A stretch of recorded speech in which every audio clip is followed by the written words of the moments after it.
by thanking everyone at Tesla, designing and manufacturing our incredible product. It all began with a glitch. One Tesla owner noticed their app had gone offline, then another, then thousands. No notifications, no updates, just silence. What seemed like a minor software bug soon revealed itself as the first crack in something far more serious. A system quietly unraveling from the inside. While drivers tried to restart their cars, Wall Street insiders were already making their exit. Elon Musk's own brother, Kimbal Musk, had discreetly cashed out. Hedge funds were dumping Tesla shares. The stock didn't just dip, it plummeted. Nearly half its value vanished by spring. Across 3 continents, protests ignited. Not over gas prices, but over shattered promises, voided warranties, political overreach, algorithmic control. And while Elon grinned for the cameras, Tesla's Fremont factory floor grew cold, quiet, and abandoned. If Tesla, a global tech giant, could fall this quickly, what else might be one bad software update away from disaster? Stay with us, because in the next few minutes, we're pulling back the curtain on corporate silence, growing protests, hidden executive departures, and a worldwide shift that's already happening. In Fremont, the once bustling gigacasting station had slowed to a crawl. Robots, once marvels of precision and speed, now sat idle. Designed for 8-minute cycle times, they blinked in and out of sleep mode. Unfinished vehicle shells hung in midair, collecting dust. What was once hailed as the future now looked like a post-industrial museum. A supplier manager, speaking anonymously, shared a troubling truth. "We invoiced Tesla 3 weeks ago. Still no payment. That's never happened before." Inside the factory, there was no buzz of activity, no music, no movement, just silence and metal. The flashy videos once used to promote Tesla's peak efficiency had vanished. Drone footage was now carefully edited to avoid showing just how empty things had become. These weren't mere production delays. They were symptoms, signs of a company bleeding confidence and running out of time. As industrial ghost towns took root in Tesla's empire, an even more dangerous threat emerged, one no spreadsheet could hide: financial collapse. For years, Tesla had relied heavily on a steady stream of revenue from carbon credits, essentially free money sold to traditional automakers who needed help meeting emission standards. At its peak, this brought in $400 million annually. But that revenue didn't just decline, it dried up. Last year, Tesla made only $120 million from carbon credits. Why? Because legacy automakers had finally caught up. They no longer needed Tesla's help to stay compliant. In response, Tesla slashed vehicle prices, again and again. 5 price cuts in just 9 months. Some models dropped over 5% in a single adjustment. Profit margins collapsed. What had been a lean, profitable machine was now bleeding out. Gross margins fell from 25% to a mere 6%. Analysts didn't call this a soft landing. They called it a profit meltdown. But unlike past crises this time, there was no loyal social media army defending Tesla. Instead, there was anger. Anger that spilled out of online forums and into the streets. In Toronto, once a proud EV pioneer, things turned grim under Canadian Prime Minister Mark Carney. Billboards boasting green slogans became the backdrop to blocked dealerships and protests. Activists chained themselves to Tesla storefronts. Others set fire to used tires outside showrooms. This wasn't a one-off event. Tesla locations around the world saw a surge of angry crowds. Over 200 protest-related arrests were recorded in just 1 month. In Montreal, a former Tesla owner cried on camera next to their vandalized Model Y, the word fraud spray-painted across its side. These weren't climate deniers or industry skeptics. These were once loyal fans, drivers, investors, believers in Musk's mission. And now they were leading the charge against him. As streets became battlegrounds, a second war was waged online, just as fierce and twice as viral. Hashtags like #boycott Tesla exploded. Over 15 million impressions in a single day.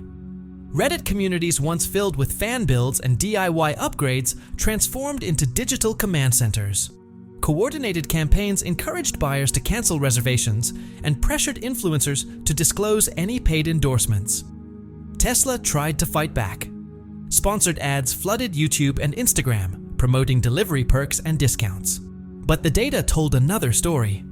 Activist groups were now outspending Tesla in digital ad buys, flooding the internet with exposés, testimonial videos, and editorials accusing the company of betraying its environmental ideals. One especially devastating tactic: the resale flood strategy. Within weeks, over 4,800 Teslas were listed for resale, intentionally priced below market value to tank resale confidence. Buyers who thought they were making a solid investment saw their car's value nosedive by 7% overnight. This digital siege wasn't just about perception, it was about power, and it forced Tesla onto a battlefield it had long flirted with but never fully confronted: politics. Elon Musk had once masterfully navigated controversy, but now even his charisma couldn't stop the tide. Now, Musk wasn't just playing with politics, he was consumed by them. He publicly applauded President Donald Trump's second-term budget, including the deeply controversial cuts to federal research into childhood cancer treatments. The response was swift and furious, drawing backlash from across the political spectrum. But instead of walking it back, Musk doubled down. He argued that private companies could deliver better results than what he called wasteful government programs. That stance didn't go over well in Canada. Prime Minister Mark Carney, who had built his platform around environmental innovation and public health investment, quickly countered. His government introduced a sweeping green stimulus package, allocating over $8 billion for EV infrastructure and renewable-powered factories. But Tesla was pointedly left out. Back in the US, public opinion was starting to fracture. A national poll showed that 35% of former Tesla owners said they would never buy another Tesla, citing Musk's political comments as the main reason. It wasn't just a shift, it was a seismic break. One Greenpeace volunteer in Ottawa, who had once helped deliver Teslas to eco-conscious neighborhoods, quietly packed up her solar-powered tent, feeling betrayed and furious. As Musk's political views grew louder, regulators began to close in. What started as whispers soon turned into action. The National Highway Traffic Safety Administration, NHTSA, launched a formal investigation into Tesla's autopilot system, prompted by crash data gathered over the past year and a half. Meanwhile, the Securities and Exchange Commission, SEC, began scrutinizing Musk's public statements regarding delivery targets and production capabilities, suggesting he may have violated disclosure rules. In Canada, Prime Minister Carney's government passed a new rule requiring all EVs to have at least 60% domestic content in order to qualify for federal rebates. Tesla, heavily dependent on overseas batteries and Chinese-made semiconductors, instantly lost its competitive edge in the Canadian market. At a Calgary press conference, Carney made it clear, "We will not subsidize foreign-built vehicles that undermine our climate goals and fail to meet transparency standards." Tesla was no longer just navigating policy, it was being boxed in by it. And then, the chill from Beijing set in. Once greeted with fanfare and red carpets, Tesla's Shanghai Gigafactory had gone quiet. China's Ministry of Commerce issued a confidential memo instructing state-backed dealerships to reduce visibility and incentives for foreign EV brands. It wasn't a formal ban, but it functioned like one. Tesla sales in China dropped by 47% over 2 consecutive quarters. The Chinese market, once Tesla's crown jewel, had become a liability. Internal leaks from the Asia-Pacific division revealed that production targets were slashed in half ahead of the Mid-Autumn Festival. Employees described the atmosphere as one of resignation. What was once a shining example of American tech leadership was now being quietly frozen out by the very government that had once fast-tracked its operations. As China cooled, Europe began to drift away too, this time with quiet indifference. In Norway, where Tesla once commanded over 60% of the EV market, taxi companies began retiring their fleets. The reasons were practical: rising maintenance costs, unreliable software updates, and the closure of local service centers. Drivers who once proudly supported the Model S were switching to local brands like Volkswagen and Volvo. In Germany, the symbolic center of Tesla's European expansion, public interest was shifting toward Volkswagen's ID series. At major auto shows in Berlin, Tesla booths saw fewer visitors than even Mercedes's hydrogen vehicle displays. In France, test drive events funded by EDF, the national electric utility, drew crowds for homegrown EVs, while Tesla's booths sat largely empty. Surveys made the trend clear.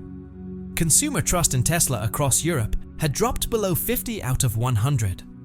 Once viewed as a trailblazing innovator, the company was now seen as unstable, arrogant, and foreign. In response, Tesla rolled out flashy updates, cloud-synced driver profiles, custom horn sounds, and expanded access to full self-driving beta. But in a market that valued dependability over gimmicks, these features felt out of touch.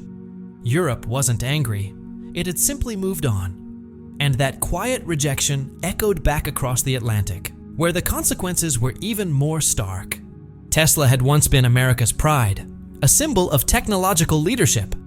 Now, the brand was splintering. In states like Ohio, Iowa, and Missouri, prospective buyers faced a new question: stick with the Silicon Valley disruptor or return to Detroit?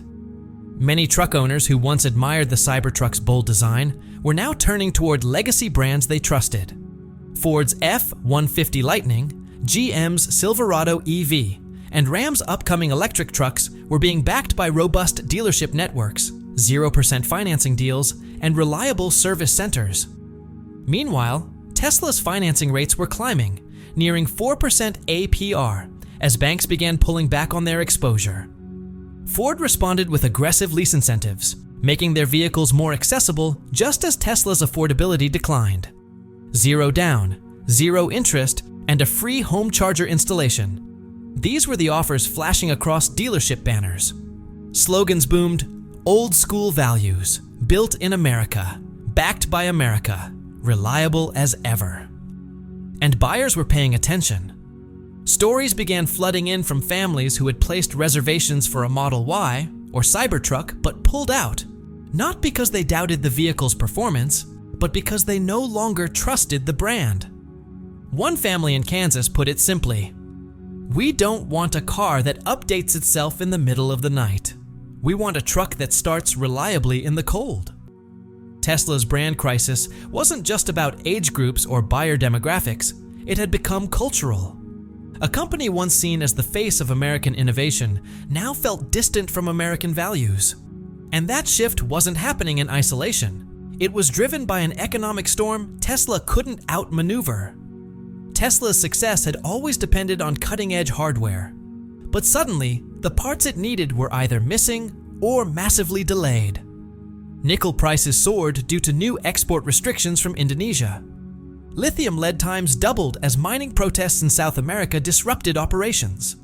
Semiconductor shortages dragged on, worsened by rising tensions between the US and China. Leaked emails from Tesla's procurement team revealed mounting desperation, dozens of messages begging for partial shipments, emergency inventory allowances, or adjusted delivery schedules. Even using private jets to fly in parts, sometimes costing over $20,000 per car, wasn't enough. Production goals were still being missed. Tesla's cost to break even kept climbing. Profit margins evaporated. The once celebrated model of vertical integration, where Tesla built as much as it could in-house, now revealed every weak point in its supply chain. Meanwhile, competitors were securing long-term stability. General Motors locked in a decade-long cobalt contract in Canada. Hyundai partnered with a lithium recycler in Quebec to secure its own material loop. Tesla, on the other hand, leaned on an aging network of supply relationships held together by favors and past bets. Internally, executives started calling the situation the supply chain straitjacket. No matter how brilliant the software, without key components, nothing could ship. And without shipments, another core promise began to unravel: autonomous driving. Tesla had once staked its future on self-driving technology. But that vision was now colliding with reality. Crashes linked to Tesla's autopilot beta were on the rise, especially at intersections and freeway merges. Federal safety data showed Tesla's beta system was involved in 67% of all semi-autonomous driving accidents in the past year. Meanwhile, competitors were making quiet but steady progress. Waymo launched a driverless delivery service in Phoenix, logging over 1 million miles without a single incident. Cruise expanded operations to 10 US cities with full government support. Tesla, by contrast, found itself under increasing scrutiny. One Tesla engineer, speaking anonymously, admitted, "We've hit a wall. Camera-only systems can't catch every edge case. We need redundancy. We need LiDAR." But Musk had long dismissed that approach, calling it a technological crutch. Then the laws started catching up. States like California and New York introduced bills requiring all Level 4 autonomous vehicles to use multiple sensor systems, including radar and LiDAR. Tesla's current setup didn't qualify. What had once been a core ambition had become a growing liability, and regulators were running out of patience. In Washington and Ottawa, pressure mounted. The US Senate held a special hearing. Families affected by autopilot-related crashes testified, their grief and frustration on full display. Lawmakers responded by drafting legislation that would force Tesla to spend over $1 billion on a national awareness campaign to educate the public on the true capabilities and limits of self-driving tech. The Federal Trade Commission and Department of Justice followed suit, proposing penalty frameworks tied to Tesla's years of aggressive and often misleading marketing around full self-driving. In Canada, the tone was even tougher. Under Prime Minister Mark Carney, the Consumer Protection Bureau introduced a proposal for direct financial penalties for automakers that failed to meet new autonomous safety standards by 2026. Tesla, once celebrated in Canadian suburbs, now faced the real threat of being barred from federal fleet contracts altogether. The company's legal exposure grew by the hour. Tesla's internal legal teams scrambled to revise website language, pull videos, and remotely disable thousands of driver assist features via software updates. But the damage was already done. Regulators weren't just watching, they were acting. And with a legal reckoning approaching, the business landscape changed drastically. Behind closed doors, conversations began between banks, investors, and Tesla board members, meetings they hoped would never leak. Wall Street had started planning for the worst. Risk analysts labeled Tesla exposed. Bankruptcy scenarios were being modeled. Internal documents mapped out how Tesla's Fremont factory could be split between auto parts production and solar energy integration in the event of a breakup. Contracts in Frankfurt were reviewed for potential emergency divestments. Quiet pitch decks circulated, offering Tesla's autonomous driving patents to legacy automakers in exchange for limited liability protections. Meanwhile, credit default swap rates, financial instruments used to measure a company's default risk, skyrocketed. Tesla was now considered riskier than some airlines and regional banks. At the heart of the storm was Elon Musk's personal debt. Margin loans tied to his Tesla stock were nearing dangerous thresholds. If Tesla's share price dropped another 15%, automated triggers could initiate multi-billion-dollar collateral calls, potentially triggering a collapse before any court ruling or bailout could even be discussed inside Tesla's leadership. There was growing fear of a domino effect. Payments to vendors stopped. Suppliers began filing lawsuits. Customers canceled reservations. And behind it all, a growing rush to salvage whatever assets were left. Tesla had faced difficult moments before, but never like this. Never with the entire ecosystem of politics, finance, and consumers turning against it in unison. As the pressure mounted, a question rippled through boardrooms and garages around the world. If Tesla goes down, what happens next? The answer: everything changes. Battery suppliers in Nevada and Ontario, businesses built on decade-long contracts with Tesla, found themselves on the brink.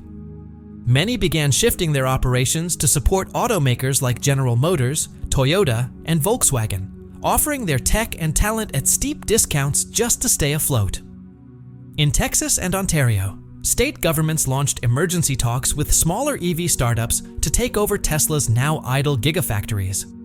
Leasing proposals were submitted within weeks of Tesla announcing production halts. Companies like Lion Electric, Canoo, and Electramechanica names unfamiliar to most consumers, were suddenly at the center of high-stakes negotiations. Policy also pivoted. In the US, a revised Clean Vehicle Credit Act was passed, explicitly excluding companies under active regulatory investigation. Canada, under Prime Minister Mark Carney, reallocated more than $1.4 billion in unused Tesla subsidies to domestic electric transit initiatives. Meanwhile, in Brussels, the European Union doubled down on its domestic battery alliance, pointing to Tesla's instability as a warning against relying on foreign tech giants.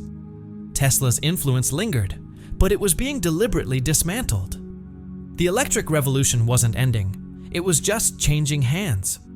Now, the real question wasn't about Tesla's survival. It was about who would take its place. Who would lead the next wave? Who would build the next trusted icon?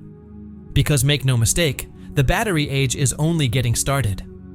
But Tesla, it was already starting to look like a chapter in history.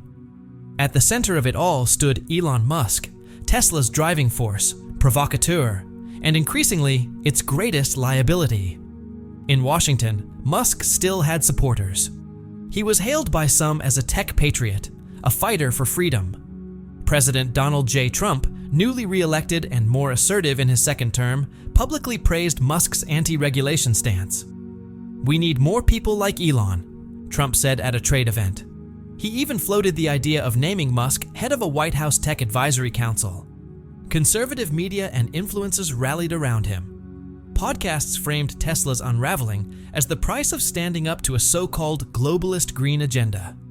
But outside that echo chamber, Musk had become toxic. In Canada, Prime Minister Carney's administration revoked Tesla's access to all green incentives and energy partnerships. Programs that once saved Tesla millions were stripped away.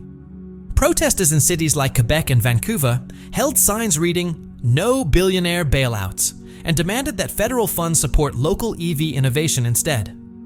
The cultural fallout was stark. Musk's name was quietly pulled from global climate summits. Conferences that once celebrated him began issuing public statements distancing themselves. In the tech industry, the phrase "too close to Musk" became a warning label. In Silicon Valley, doors closed fast. Apple ended talks to license Tesla's autonomous software. Google removed Tesla from its new AI-powered ad pilot. Meta canceled a major collaboration on augmented reality vehicle tech. Almost overnight, Tesla was blacklisted from the very tech ecosystem it helped pioneer. Former Tesla executives found themselves suddenly unemployable. Recruiters passed over applications at the first mention of Tesla on a resume. Whisper networks shared one phrase: "Too hot, too close to Elon. Move on." Even inside Tesla's own boardroom, the conclusion was clear. Elon Musk had become the company's greatest risk. By early spring, the decision became a matter of math. Not ego, not ideology, just survival. Tesla had one last chance to pivot. And this time, it wasn't about flashy trucks or interplanetary batteries. It was about returning to basics. A project called Spark was quietly launched. There were no teaser videos, no countdowns on Twitter. Spark was a stripped-down bid for redemption, focused on practicality, not hype. The plan centered on two simple, functional products. The first was a no-frills commuter EV designed for city life. Affordable, easy to maintain, no self-driving, no subscriptions, just a car that worked. The second product was a modular, rugged solar energy system for off-grid use. Transparent pricing, open-source diagnostics, and no surprise software lockouts. For the first time in years, Tesla promised something real, not visionary, not revolutionary, just usable, and investors paid attention.